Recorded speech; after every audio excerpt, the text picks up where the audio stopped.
Cobra V8 electronic warfare system एक ऐसा निज़ाम जिसने अमेरिका और ईरान जंग के दौरान धूम मचा रखी है।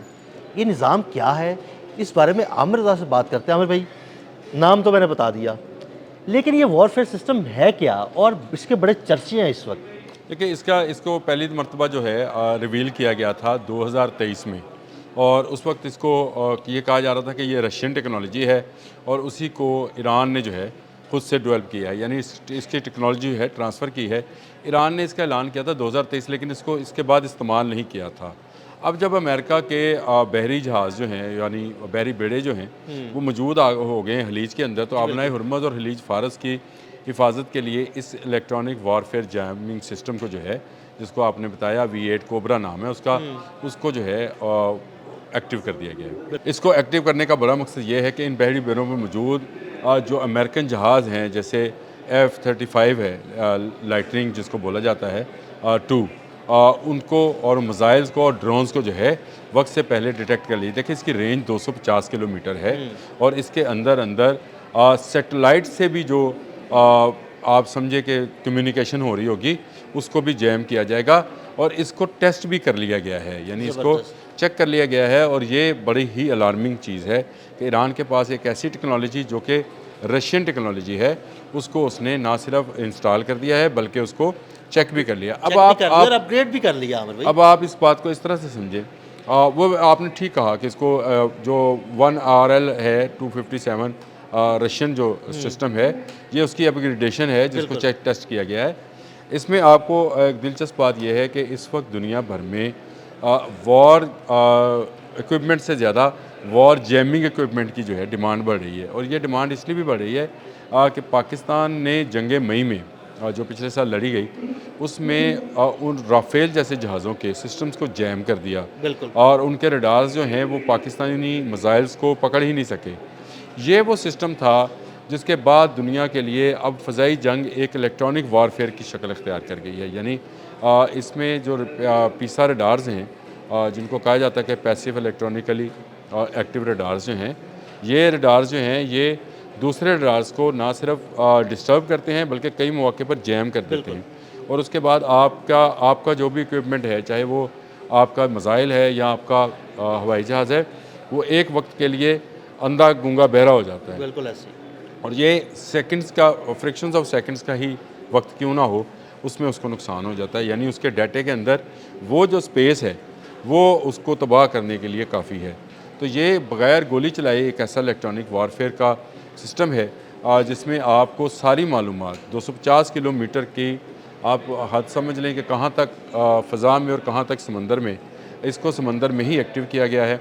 और ये एक्टिव होने के बाद अब अमेरिका के लिए शायद मुश्किल होगा कि वो आज़ादाना तरीके से अपने मिसाइल या जहाज़ या जो उसकी मिसाइल बोट्स हैं उनको ऑपरेट कर सके। इसके लिए ज़रूर अमेरिका ने भी कोई हिकमत अमली बनाई होगी उसके पास भी, क्योंकि जदीद आलात मौजूद हैं। लेकिन इसके बावजूद ईरान जैसे मुल्क के लिए जिस पर पाबंदियाँ हैं, जिसके मतलब ये समझा जाता है, यानी मैं भी किसी ज़माने में ये समझ रहा था कि ईरान में अगर मैं कभी तेहरान चला जाऊँ तो शायद वहाँ पे इतनी पाबंदियों के बाद वहाँ आज भी बैलगाड़ी पे सफ़र हो रहा होगा। लेकिन आमिर भाई बिल्कुल ऐसा नहीं है। ऐसा नहीं, देखें, जब एक रोज़ाना हम जब वीलॉग कर रहे होते हैं तो मुझे जहन में आता है कि वो आप वाली बात के सरप्राइज़ बॉक्स खुलता है। और आमिर भाई मैं यही कहने लगा था, ये भी एक सरप्राइज़ बॉक्स है। ये भी एक सरप्राइज़ बॉक्स है। और सरप्राइज़ बॉक्स ना सिर्फ खोल लिया गया बल्कि जो इंटरनेशनल मीडिया जो है वो इसके बारे में बता रहा है कि इसको एक्टिव भी कर दिया गया है। और इसको एक्टिव करने के बाद मेरा ख़्याल है अमेरिका की जो नकलो हमल है इस पूरे इलाके के अंदर आबने हुर्मुज़ और उसके साथ साथ खलीज फ़ारस के अंदर, वो महदूद होगी। क्योंकि अगर आपको अपने दुश्मन का आने से पहले ही पता चल जाए, उसके जो जिसको कहते हैं हीट सिग्नेचर्स हैं, हर एक जैसा जहाज़ के हैं, मिसाइल्स के हैं, इनके सिग्नेचर्स जो हैं, अगर उसका एग्जैक्ट डाटा आपके पास आ जाए तो आपके लिए अपना दिफा करना जो है वो आसान हो जाता है कि कितनी देर में कहाँ तक कहाँ पहुँचेगा और उस हिसाब से आप अपने मिसाइल लॉन्च करते हैं। ये कोई अंधी गेम तो है नहीं। इसमें ज़रूरत इसकी होती है कि आप दुश्मन को अंधा करें, आप देखते रहें। अगर आप देख रहे हैं तो फिर आपके पास एक मिसाइल की अच्छी खासी बैटरी है जो ज़मीन से फ़ज़ा में मार करती है।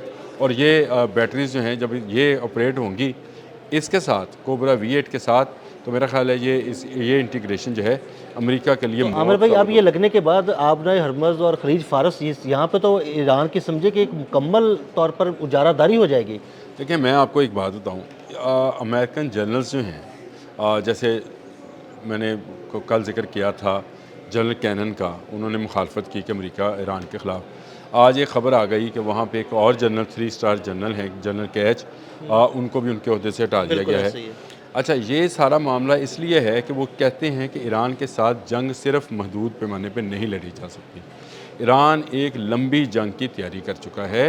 उसके पास इस वक्त ख़ित्ते में सबसे ज़्यादा ड्रोन्स हैं, ऐसे ही है। उसके पास इस वक्त ख़ित्ते में सबसे ज़्यादा मिसाइल हैं, बिल्कुल। उसके पास इस वक्त ख़ित्ते में सबसे ज़्यादा ट्रेंड फोर्स है। जिस तरह आप यूँ समझिए कि जिस तरह से हम कहते हैं कि रेड आर्मी दुनिया की सबसे बड़ी फ़ौज है, वो इसलिए भी है कि चीन के अंदर अस्करी तरबियत हासिल करना जो है वो निसाब का हिस्सा है। बिल्कुल ऐसे ही। इसी तरह से ईरान के अंदर भी अस्करी तरबियत हासिल करना, चाहे वो मर्द है चाहे औरत है, वो ज़रूरी है। और वो आपके ऐसे रज़ाकार हैं जो आप पर जान निछावर करना जानते हैं। इनकी तादाद को अगर मिला लिया जाए तो मैंने पिछले दिनों एक व्लॉग भी किया था, इनकी तादाद जो है, बसीत कहते हैं इनको, बसीज कहते हैं, और ये बसीज की तादाद 20 लाख के करीब है। यानी ये देखें, ये पासदाराने इनकलाब के बैक एंड पे वो फोर्स है जो एक ना ख़त्म होने वाली जंग जो है। और ये बसीज की बुनियाद इमाम खुमैनी ने उस वक्त रखी थी जब इराक़ हमलावर हुआ था, क्योंकि उनको पता था कि पासदाराने इनकलाब अगर जो हैं उनकी तादाद किसी जगह पे हमें कम महसूस हुई तो उसका अल्टरनेट क्या होगा। 16 से 40 साल के दरमियान के ये लोग हैं जिनको ट्रेन कर लिया गया। ट्रेनिंग दी गई है। मैं बिल्कुल ट्रेन, हाँ जी, ये मैं आपको बताने ही लगा था। इनमें 3 कैटेगरीज बनाई गई हैं, जिसमें सिविल डिफेंस है, फिर उसके बाद आपकी मेडिकल हेल्थ की चीज़ें हैं, और उसके बाद आपकी अस्करी ट्रायल्स हैं। यानी आपको अस्करी तौर पर तैयार किया जाता है। तो ये बात तो हम कोबरा पे कर रहे थे, लेकिन चलते चलते बरसबील तज़किरा मुझे बसीज का भी ख्याल आ गया कि ईरान एक लंबी जंग का जो है वो आदी है। यानी आदी से मुराद ये है कि लड़ चुका हुआ है, और ये कोई ज़्यादा लंबा अरसा नहीं गुजरा है, जबकि अमेरिका किसी लंबी जंग में जो है इन्वॉल्व नहीं होना चाहता है। यही वजह है कि उसके जनरल्स जो हैं वो भी उससे बगावत कर रहे हैं कि भाई ये ईरान के साथ जंग छेड़ना जो है, इसको जितना हो सके मुज़ाकरात की टेबल पर लेके आया जाए, और मुज़ाकरात की टेबल पर लाकर उससे मनवाया जाए। लेकिन असल मसला 400 किलोग्राम उस यूरेनियम का है जिसके ज़रिए चंद मिनटों में, अब आपने कहना एक विला होगा, इस पर ना कर लें, चंद मिनटों में एटमी वॉर हेड तैयार हो सकता है। और इस खदशे का इज़हार सिर्फ मैं नहीं करता। देखें, रशिया की ऑफ़र, डोनाल्ड ट्रंप की कल की स्पीच जो उन्होंने तकरीर की है, अपनी तारीख की सबसे लंबी तकरीर जो किसी भी सदर की है, वो अगर तकरीर उठा लें तो इसका मतलब ये है कि ईरान एक न्यूक्लियर पावर है और उससे डरा जा रहा है। और ईरान की तरफ से कल हमने और आपने एक व्लॉग भी किया था कि अगर अमेरिका ने हम पर हमला किया तो हम एटमी धमाका करेंगे। बिल्कुल।